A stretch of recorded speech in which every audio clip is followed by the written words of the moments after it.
I never made it, but I know what it takes. I'm motivated by a mix of emotion. Got my statement, and I'm reading.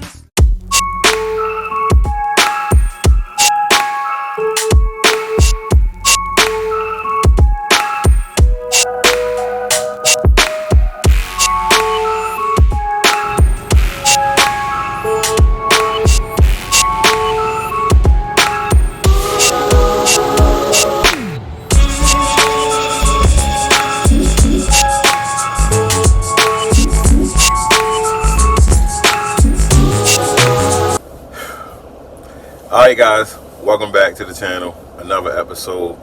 I got in dumb late last night. That weather was insane. Jesus Christ. I thought I was gonna be cool coming back. Like I was gonna be like kind of past it, snow trucks out. I figured the roads was gonna be pretty clear, late night. I don't know if that made it bad or worse though, because I guess with less vehicles on the road, it gave more room for the snow to keep sticking to the ground. So after I got out the rain, I ran right back into the snow I had just left from. I was anticipating for it to be gone. So I was anticipating being home by like 12, no later than 1. It was 3:30 in the morning when I got home. 3:30. But I made it home safely. That was what's important. So I know sometimes we be in a rush and all that type of stuff, but you know, I suggest just taking your time and getting where you're going at safety, because I definitely took my time and definitely took me a minute to get home, but I made it home safely. I wasn't even as sleepy as I thought I was going to be.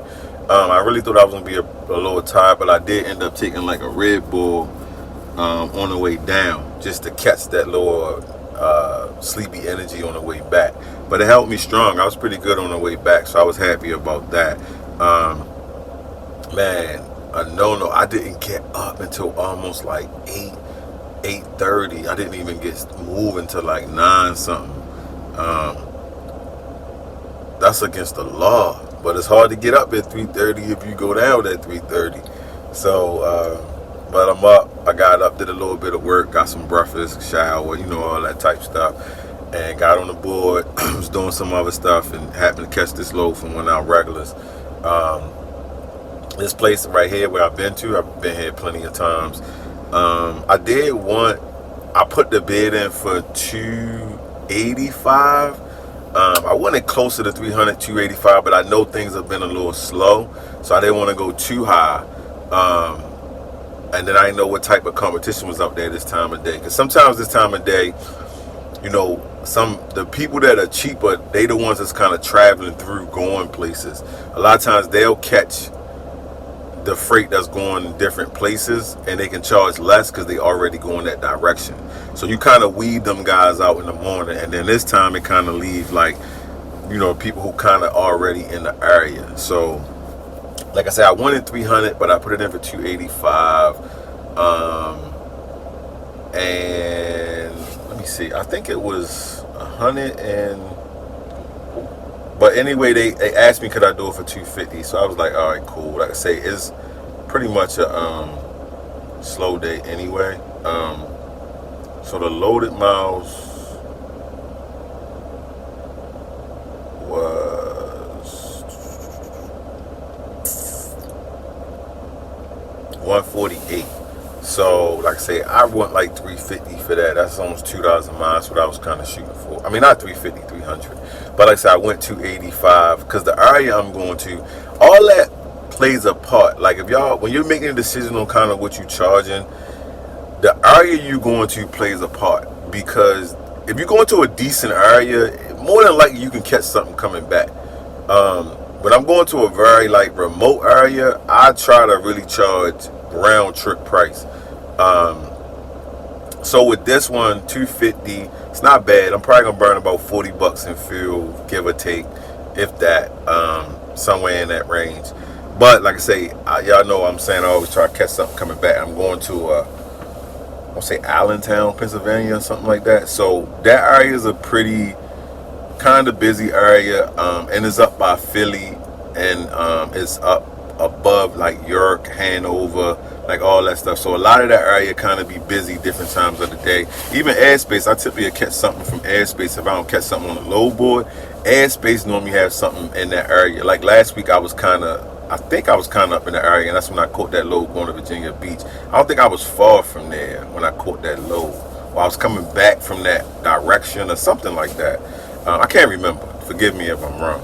But I've dropped stuff off for Airspace up that way before, and on the load board plenty of times before. So let's just see how it go. I'm waiting to get loaded. I think another thing that helped me book this load, I was close to the pickup location. I was 10 minutes from the pickup location, and it has to be delivered by 5, and it's 1 now. But I got here really fast, and they told me that it's not ready. So they said it should be ready by 1:30.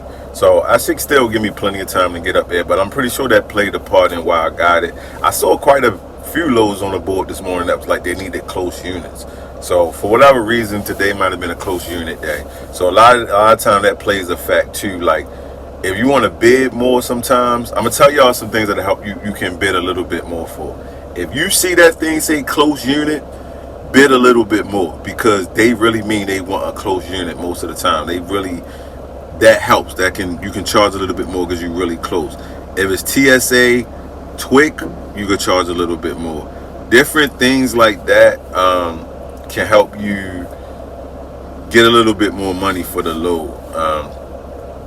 So that's like some of the things I would suggest to do that if you're trying to figure out how to charge a little bit more.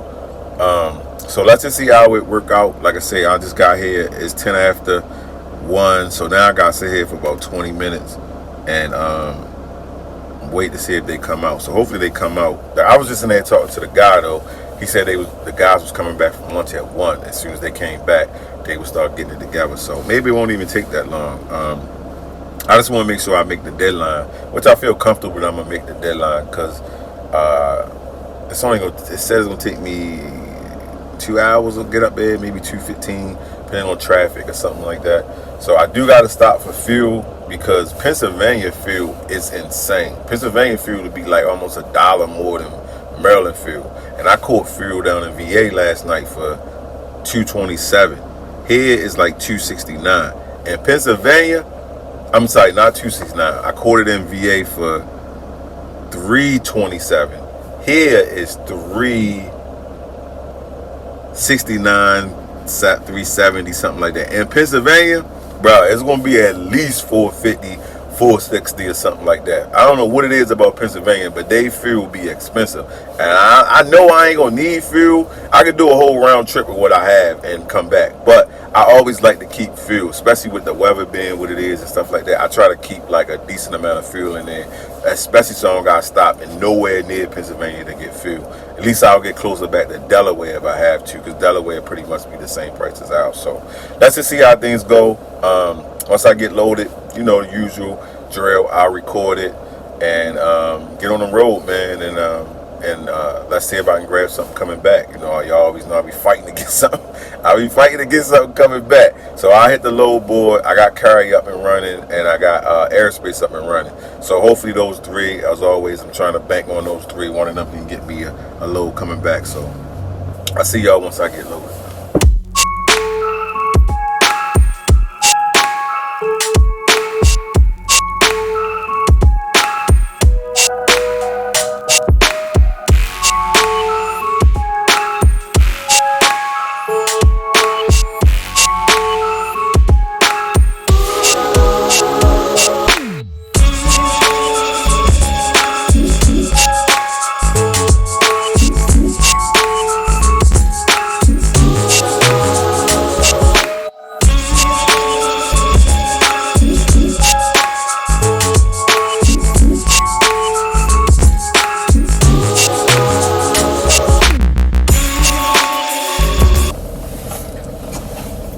Hey guys, I just got to my drop-off location.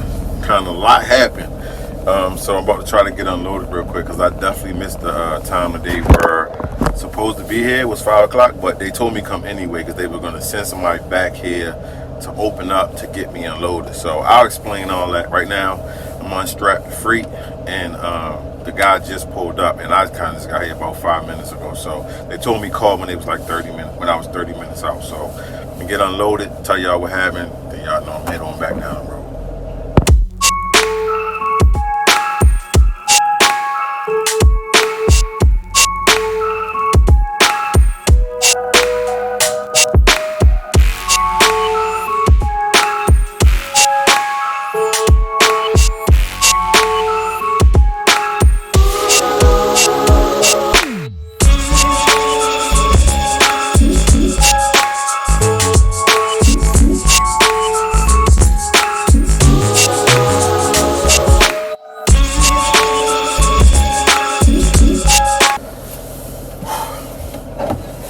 Alright guys, I am all wrapped up, I'm all done.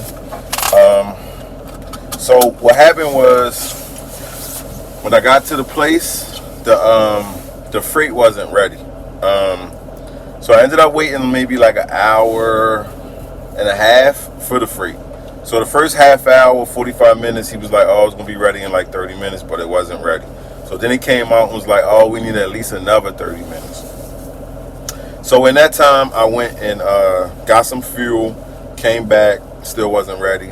But it only took me about 15 minutes to go get the fuel. So I was sitting out there for like another 10 or 15 minutes, and it finally came out. But I thought they were gonna like, oh, can you hold it until tomorrow morning because the place closed at 5 o'clock, and I knew that. I remember I kept saying it closed at 5 o'clock. So I thought they was gonna be like, oh, just hold it and drop it off in the morning. But when we called the broker back, the broker was like, nah, they need that part. Just take it whenever you get loaded, and they're gonna send somebody there to unload you. So that's pretty much what happened. And I had put the in and out times on my paperwork, my BOL, because I was gonna ask for well, I always forget what this word is called. I just got it the other day in Philly. Detention time. So I was gonna ask for detention time because the time I sat waiting. And when I was on my way to the receiver, they was like, oh, the receiver might not be back until 6:30 because he dropped my son off or whatever. And I knew I was gonna be at the receiver by like 5:30, 6 o'clock. So I was already prepared to ask for detention, but luckily they just threw it out there. They was like, hey, we're gonna give you detention time for the wait and the inconvenience. So they gave me an extra $50 for that, which was cool. So this turned into a $300 load. That was like perfect. That was the number I was really shooting for in the beginning because that's what I felt like the run was worth. So it was a pretty cool run, 300. Not mad at that. I thought I hit the jackpot. I told y'all when I get to certain areas, Airspace hit. They like soon as I parked the van, they hit. And it was something picking up in Harrisburg, Pennsylvania. So it would have been coming back towards home. Probably would have took me about 30 minutes, 40 minutes to get there at the most. But it was going to some part of Jersey, right above Delaware. So I was like, oh, I could drop that off. It was like $275 in pay or something like that. So I was like, oh, this is about to turn into a cool day. So like 5 minutes after that, Airspace called me and was like, oh, the person who put the order in, they put the order in for the wrong pickup time. It's not supposed to pick up until 7 o'clock tomorrow morning because it was 7 o'clock pickup tonight, but it was 7 o'clock tomorrow morning they were supposed to put it in.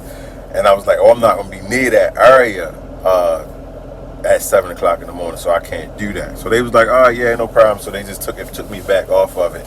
So that would have been a cool hit. I'd have had another late night, but, you know, I don't mind the late nights as long as, you know, the pay cool. So I would have had a cool night, but it ain't over at 6 o'clock. Who knows what Airspace or whatever, you know what I mean? I might can still get one of them Airspace calls on the way back. And if I do, that'd be a great double up. But I was like, wow, it's crazy. Like Airspace really hit me while I'm up here.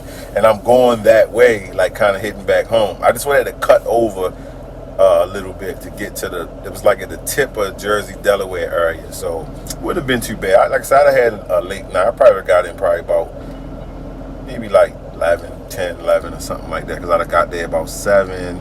It took me about an hour and a half to drop it off. Anyway, that don't matter. So pretty much I'm about to wrap up with this one. This was cool. Always what I tell y'all, keep y'all cool. You know, try not to get upset. Like I say, a lot of times, like, you sitting there waiting, a lot of people will get upset, but it's no point. I mean, it's business at the end of the day. It's not their fault. Like, they rushed me there. They picked me because I was the closest truck. They wanted somebody there, like, close, and I got there really fast, but it was pointless because when I got there, the freight wasn't ready. So that's not their fault. They was told one thing and asked you to do another, and they voluntarily gave me the detention time without me even having to say anything about it. So I was, like, really appreciative of that. And the guy was like, hey, we run out of that location all the time, and I appreciate y'all working with us, so I'm going to be calling y'all directly. You know what I mean? Now, we hear that a lot. Sometimes that's true, sometimes it's not. So let's see. You know, at minimum, I feel like we'll be able to call them direct if we see something. You know what I mean? Because, like I say, we've called them direct quite a bit of times, and they will give us something, but for them to call us, it'll be something different. You know what I mean? Like, even with this load, we got it because we called them. We didn't wait for them to hit us back. So again, that's what I will always recommend y'all. Y'all can pick the phone up and call them. So that's pretty much it, man. I'm gonna wrap this video up. You know, if something else pop up, y'all know I'm gonna turn it back on and, you know, record it and all that type of stuff. But if not, I see y'all on the next episode, the next load, whatever I pick up. You know what I mean? I really appreciate the support. You know, subscribe to the channel, that like button thing, comment, you know, whatever y'all might want to do. And I'll see y'all, the next time, man. I'm gonna get my GPS set up so I can head on back home. So I either see y'all later or tomorrow.